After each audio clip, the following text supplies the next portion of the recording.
Kokrajhar D অফিচৰ পৰা আমাৰ চাব কাটাৰ আহিছিলে। আমি আজি মোটামুটি 15জন মানুহক আমি তেওঁলোক ডিষ্ট্ৰিবিউট কৰিছোঁ। লগতে আমাৰ চিলেকশ্যন হৈছে 25 জনৰ। যিটো চাব কাটাৰ মেচিন 40,250 টকাত আমি আনিছোঁ। সেইটো আমি বিনা পইচাতে তেওঁলোকক আমি যিসকল খেতি কৰে, মাছৰুম খেতি হওক, হৰ্টিকালচাৰৰ যিমানখিনি কৰ্মকৰ্তা আছে তেওঁলোকক আমি অৰ্পণ কৰিছোঁ। আৰু সেই অৰ্পণ কৰাৰ যোগেদি তেওঁলোককো অনুৰোধ কৰিছোঁ, যিবিলাক গাঁৱৰ ৰাইজৰ তেনেকুৱা মাছৰুমৰ খেতি আছে, মেচিনবিলাক পোৱা নাই, তেওঁলোককো আমি সহায় কৰি দিয়াৰ কাৰণে আহ্বান জনাইছোঁ। আৰু এই মাছৰুম খেতিৰ লগত জড়িত থকা কিছুমান ডেইৰী আছে, গৰুৰ ঘাঁহ কাটিবৰ কাৰণে হওক, যিয়েই নহওক তেওঁলোকে কাটিব পাৰিব আৰু ডায়েৰীটো ব্যৱহাৰ কৰিব পাৰিব।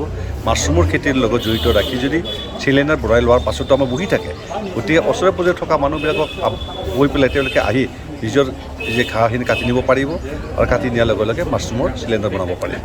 আৰু সেয়েহে সমূহ ৰাইজৰ লগত আহ্বান জনাইছোঁ, আমাৰ বিটিয়াৰ অঞ্চলটো যেন মাছৰুমৰ বিখ্যাত। এই মাছৰুম খেতিৰ লগতে আমি এতিয়া কুচকা আমাৰ ৰাভাই আনিছে, আহি পেলাই আমাক দেখুৱাইছে, পেকেজিং কৰি দেখুৱাইছে।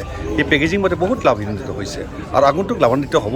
তেওঁক আমি মেচিন অৰ্পণ কৰিছোঁ আৰু ইয়াতকৈ তেওঁ বেছি চিলিণ্ডাৰ বনাই যেন ৰাইজক উৎসাহিত কৰিব পাৰে, তেওঁক আহ্বান জনাইছোঁ। আৰু লগতে যিমান কেইজন আমাৰ বেনিফিচিয়াৰী ইয়াতে আহিছে তেওঁলোকক সকলোকে মই অনুৰোধ কৰি কৈছোঁ আৰু জনাইছোঁ যেন ভাল ধৰণে তেওঁক নিজৰ ল'ৰা নিচিনাকৈ তেওঁক মেচিনটো চলাই নিয়ে আৰু কামবিলাক কৰে আৰু চিলিণ্ডাৰ ভালকৈ বনায় আৰু সকলোবিলাক কামত যে আগবাঢ়ি যাব পাৰে, ৰাইজক যে উৎসাহ যোগাব পাৰে, তাৰ কাৰণে তেওঁক আহ্বান জনাইছোঁ। खुलुमबाय। फैगौ 5 आगष्टनिफ्राय डुरान्ड काप फुटबल मेच क'क्राझाराव जागोन आरो बेनिनो जागायजेननाय जि गेलेनाय बेखौ बेखेवनो थाखाय भारतनि डिफेन्स मिनिस्टार राजनाथ सिंह बिथाङा बाहागो लागोन। भारतनि चिफ अफ द डिफेन्स बिथाङाबो फैगोन।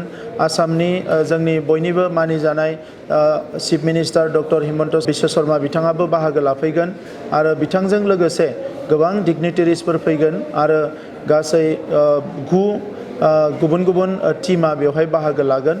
आङो बयखौबो बरायदों आरो बे डुरान्ड काप जि क'क्राझाराव जागोन बेयो क'क्राझारल' नङा, पुरा बड'लेण्ड ओनसोलखौनो दिनै गोजोन मोनसे थासारि फैबाय आरो बेवहाय गिदिर गिदिर हाबाफारिफोरखौ लानो हानायनि मोनसे मेसेज सारा मुलुगाव बियो थांगोन।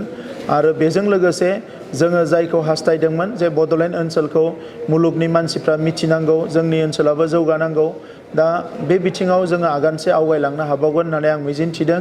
जोंनि ओनसोलनि गेलेगिरिफ्रा, लाइमोनफ्रा फुटबलजों लोगोसे गुबुन गुबुन गेलेमुआव बाहागो लागिरिफ्रा बे डुरान्ड काप फुटबल मेचनि गेजेरजोंनो आरोबाव थुलुंगाखांनाय मोनगोन आरो हादोरारि थाखोआव नेशनेल लेभेलाव आरो इन्टारनेशनेल लेभेलाव गेलेनो थाखाय बिथांमोना खाबु मोनगोन। जोंनि जि गेलारि आरो स्टेडियाम बियो गासैबो साइडनिफ्राय मोजाङै रेडि जाबाय। दा नंखायनो रायजो राजाफोरखौ बाहागो लानो थाखाय आङो बयखौबो खावलायनाय जाबाय। गोजोन्थों। चिराङाव सावस्रि सिबिथायनि थाखाय मोनसे मोजां फाहामथायनि राहाखौ लानानै फैदों एसटि क्लिनिकआ। आथिखालाव सुबुंनि देहायाव नुजाथिबाय थानाय डायबिटिस बेरामनि थाखाय मोजां फाहामथाय होयो एसटि क्लिनिकआ। चिरां जिल्लानि SBI काजलगाव ब्रान्चनि लांगोनायाव फसंनाय एसटि क्लिनिकआव डायबिटिस बेरामनि अनगायैबो फाहामथाय होबावगोन लिभारनि जेंना आरो माखासे सरासनस्रा बेमारफोर। बे एसटि क्लिनिकआव डायबिटिस बेरामनि फाहामथायखौ होगोन जर'खा फाहामगिरि डक्टर समिक देबा। नोंथांमोना फुं आरो मोनाबिलि समावबो बे क्लिनिकआव फाहामथाय लानो हागोन। डक्टर, लेबरेटरि, मुलि, ECG सिबिथायनि खाबुफोरखौ बे एसटि क्लिनिकआव मोनजोबगोन।